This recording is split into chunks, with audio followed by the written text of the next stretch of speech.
सघोषोधार्तराष्ट्राणाम् हृदयानि व्यदारयत् नभश्च पृथिवीं चैव तुमुलो व्यनुनादयन्।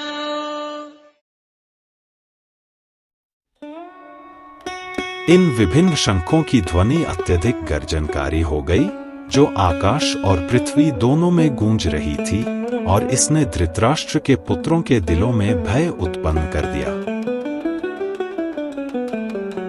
जब भीष्म और दुर्योधन की ओर के अन्य योद्धाओं ने अपने अपने शंख बजाए, तब पांडवों के मन में कोई भय या उद्वेग नहीं उत्पन्न हुआ, इसका कहीं उल्लेख नहीं है।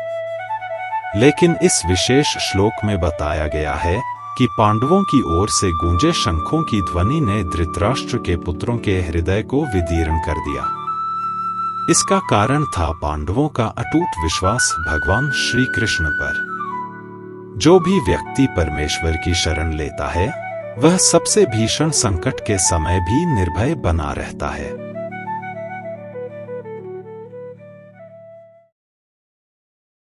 अथ व्यवस्थितान् दृष्ट्वा धार्तराष्ट्रान् कपिध्वजः प्रवृत्ते शस्त्रसम्पाते धनुरुद्यम्य पाण्डवः हृषीकेशं तदा वाक्यम् इदम् आह महीपते।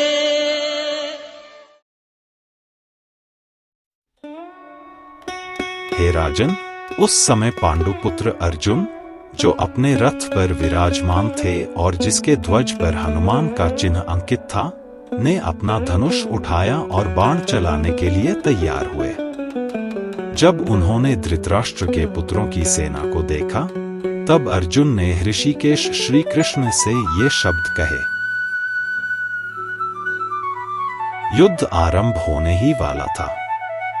उपरोक्त वर्णन से यह स्पष्ट होता है कि पांडवों की अप्रत्याशित और रणनीतिक सैन्य व्यवस्था से धृतराष्ट्र के पुत्र किसी हद तक व्याकुल और हतोत्साहित हो गए थे, क्योंकि पांडव स्वयं भगवान श्री कृष्ण के प्रत्यक्ष निर्देशन में युद्ध की तैयारी कर रहे थे। अर्जुन के रथ पर हनुमान का ध्वज विजय का एक और स्पष्ट संकेत था, क्योंकि हनुमान ने भगवान राम की सहायता करके रावण पर विजय प्राप्त करने में महत्वपूर्ण भूमिका निभाई थी। अब अर्जुन के रथ पर स्वयं भगवान कृष्ण, जो भगवान राम के अवतार हैं, और उनके साथ हनुमान भी उपस्थित थे। जहां भगवान राम होते हैं, वहां उनके शाश्वत सेवक हनुमान और उनकी अनंत शक्ति की प्रतीक माता सीता, लक्ष्मी देवी भी अवश्य होती हैं। इसलिए अर्जुन को किसी भी शत्रु से भय करने की कोई आवश्यकता नहीं थी।